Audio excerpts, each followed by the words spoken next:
Salut tout le monde, bonjour à tous. J'aimerais aujourd'hui faire un petit partage pour nous encourager. C'est un sujet qui m'est venu à cœur pendant que je méditais sur l'évangile de Marc. Pour introduire ce sujet, je vais prendre le temps de faire une petite lecture et ensuite on va démarrer dans le sujet. Avant toute chose, je vais faire une courte prière simplement pour... Ô Père, te prions de nous conduire, Seigneur Père, mon Dieu, mon roi, en ce temps. Donne-moi l'intelligence, donne-moi l'inspiration, Saint-Esprit, et touche les cœurs pour saisir ta pensée, pour nous conduire, Seigneur Père, mon Dieu, mon roi, dans le chemin de la vérité, Père. Amen. Donc, le passage que je vais lire va débuter dans l'Évangile de Marc à partir du verset 17. Et on va lire jusqu'au verset 24. Il est écrit, « Et quelqu'un de la foule répondant dit, « Docteur, je t'ai amené mon fils qui est possédé d'un esprit muet, et en quelque lieu qu'il le saisisse, il le jette par terre. L'enfant écume, grince des dents et devient tout raide. J'ai dit à tes disciples de le chasser, mais ils n'en ont pas été capables. Mais lui leur répondant dit, « Ô génération incrédule, jusqu'à quand serai-je avec vous? Jusqu'à quand vous supporterai-je? Amenez-le-moi. » Ils le lui amenèrent, et en le voyant, immédiatement l'esprit le fit se convulser. Il tomba par terre et se roulait en écumant. Et il demanda au père de l'enfant, « Depuis combien de temps cela lui arrive-t-il? » Et il dit, « Depuis son enfance. Et souvent il l'a jeté dans le feu et dans l'eau pour le faire périr. Mais si tu peux quelque chose, secours-nous, aie compassion de nous. » Mais Yahushua lui dit, « Si tu peux le croire, toutes choses sont possibles pour celui qui croit. » Et immédiatement le père de l'enfant s'écriant avec larmes dit, « Je crois, Seigneur, secours mon incrédulité. » Amen. Le partage que j'aimerais apporter aujourd'hui est par rapport à l'incrédulité. Vous voyez au verset 24 de ce qu'on a lu ici, le père de l'enfant qui désirait que son enfant soit délivré, sauvé, guéri, suite dans le fond au fait que les disciples ont déjà passé beaucoup de temps sur l'enfant, mais ils n'ont pas été capables. Là, il implore le Maître, Jésus-Christ lui-même, pour justement en arriver au fin avec cette situation. Et au verset 24, il est écrit, « Et immédiatement le père de l'enfant s'écriant avec larmes dit, « Je crois, Seigneur. » Donc, le père s'exprime vraiment avec larmes et il dit, « Seigneur, je crois. » Mais en même temps, et c'est paradoxal, il dit, « Viens au secours de mon incrédulité. » C'est pour préciser ici que on peut croire en Jésus. On peut croire que Jésus est Seigneur, qui peut guérir, qui peut faire des miracles. On peut croire toutes ces choses-là. Mais en même temps, on peut aussi être plongé dans l'incrédulité. Et c'est ça ce que j'aimerais apporter aujourd'hui comme message. C'est vraiment l'incrédulité. Et l'incrédulité se présente de plusieurs manières. Et elle est très insidieuse, l'incrédulité. Et pourquoi est-ce que l'incrédulité est un piège pour nous? Parce qu'en fait, ça nous empêche de rentrer dans les grâces du Seigneur. Et j'aimerais aussi dire que s'il y a quelque chose que l'ennemi veut tacler à tout prix, qui veut nous faire perdre, c'est notre foi. Parce que s'il y a l'incrédulité, il n'y a pas la foi. Certes, on peut avoir la foi sur différents aspects, mais être incrédule sur d'autres aspects. Donc, l'ennemi va s'organiser pour venir toucher des parties précises de nos vies où est-ce qu'il va semer l'incrédulité. Donc, tu peux dire, je crois en ceci, mais en même temps, à quelque part, dans ta foi, tu es incrédule par rapport à d'autres choses. Et je vais vous donner quelques exemples. Regardons par exemple Pierre. Nous avons ici Pierre au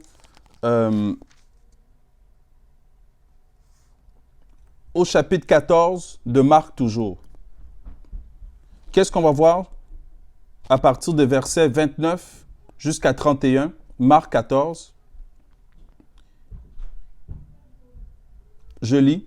Mais Pétros, Pierre, lui dit, « Quand même tous seraient scandalisés, je ne le serai pourtant pas moi. » Et Yahushua lui dit, « Amen, je te le dis, aujourd'hui, cette nuit même, avant qu'un coq ait chanté 2 fois, tu me renieras 3 fois. » Mais il disait encore plus fortement, « Quand même il me faudrait mourir avec toi, je ne te renierai pas. » Et tous lui dirent la même chose.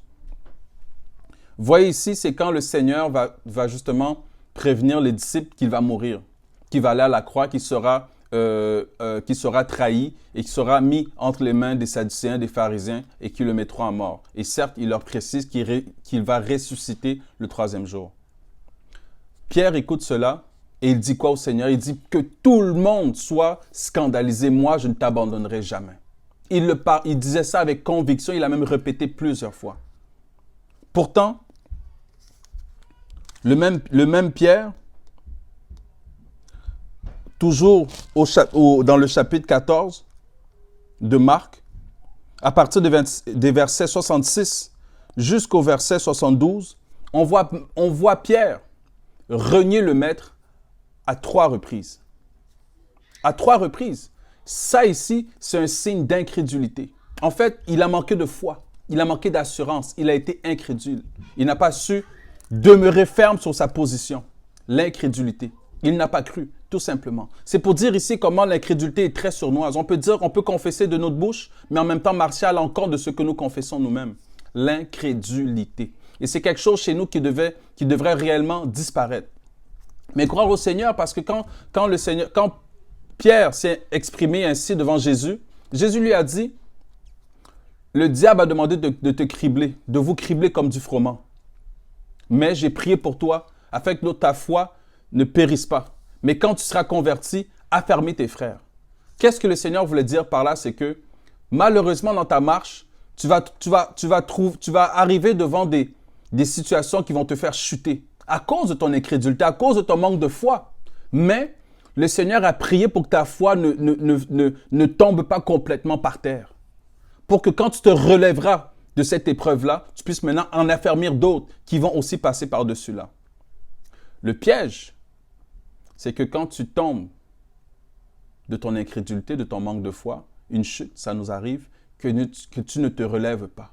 Le Seigneur est là et prie pour qu'on ne tombe pas et qu'on reste à terre. Mais parfois, beaucoup tombent et restent à terre. Regardons rapidement le verset 72 de Marc 14.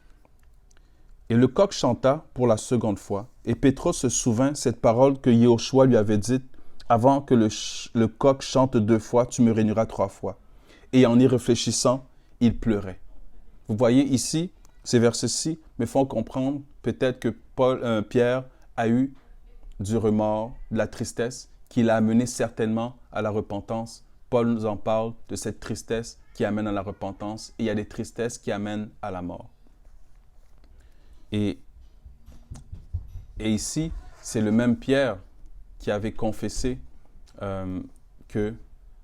qui avait reçu la révélation de qui était Jésus. Quand le Seigneur a demandé à tous les disciples, « Mais qui est-ce que les hommes disent que je suis? » Et Pierre a dit, « Tu es le Fils du Dieu vivant. » Il a dit, « Ce n'est pas la chair et le sang qui t'a révélé ces choses. » Donc ici, on voit vraiment quelqu'un qui est en communion avec le Saint-Esprit, parce que c'est le Père qui est dans les cieux qui te l'a révélé. Donc, il était en communion avec le Père. Il avait reçu la révélation de qui était Yahushua, Jésus-Christ, le Messie.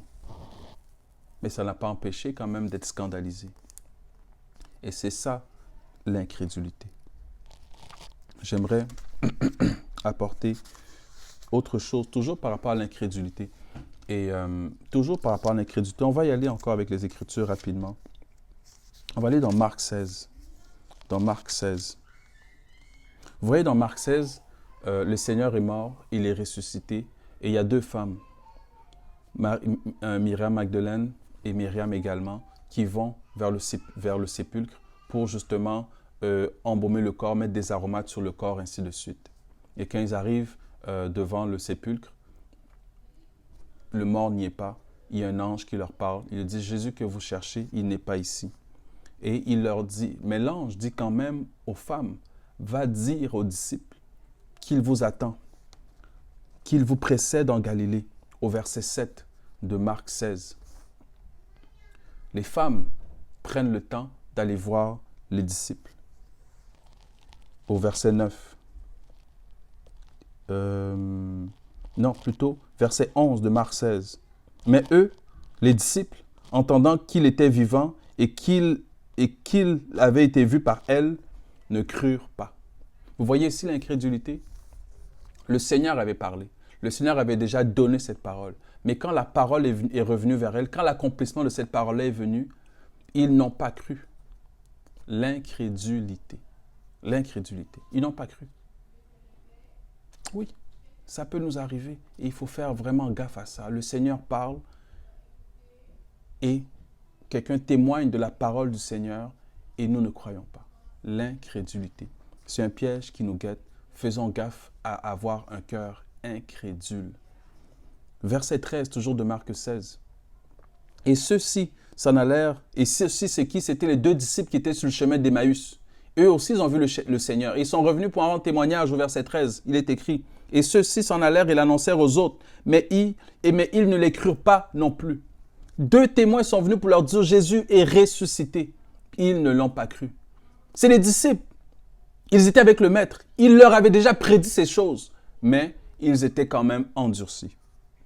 Verset 14. Enfin, il fut manifesté aux 11 eux-mêmes pendant qu'ils étaient à table, et il leur reprocha leur incrédulité et leur dureté de cœur, parce qu'ils n'avaient pas cru qu'il l'avait vu ressusciter. L'incrédulité est reliée à la dureté du cœur, un cœur dur. Si vous ne vous repentez et que vous ne devenez comme des enfants, vous ne rentrerez pas dans le royaume des cieux.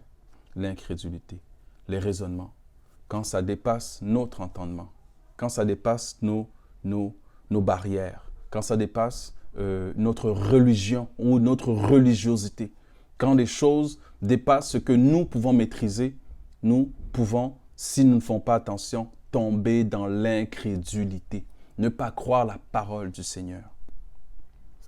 Et je vous en donne un dernier. Marc 16, verset 17. Et voici les signes qui suivront de près ceux qui auront cru. Ils chasseront les démons en mon nom. Ils parleront de nouvelles langues. Ils prendront de leurs mains des serpents. Et s'ils boivent quelque chose de mortel, elle ne leur fera pas de mal. Ils imposeront les mains aux malades et ils seront guéris. Je recommence le verset 17. Et voici les signes qui accompagneront de près ceux qui auront cru. L'incrédulité. Voici les signes qui accompagnent ceux qui auront cru. Mais malheureusement, au sein de nous, Église, il y a des gens qui sont incrédules. Ils ne croient pas que le Seigneur peut guérir à travers leurs mains. Ils ne croient pas qu'ils peuvent chasser des démons. Ils ne croient plus pas aux langues. Ils sont simplement incrédules. C'est le Seigneur qui a parlé. Voici les miracles qui accompagneront ceux qui auront cru. Elle est simple, cette parole. Pourtant, elle écrit beaucoup de choses, beaucoup de divisions au sein du corps. Pourquoi? À cause de l'incrédulité.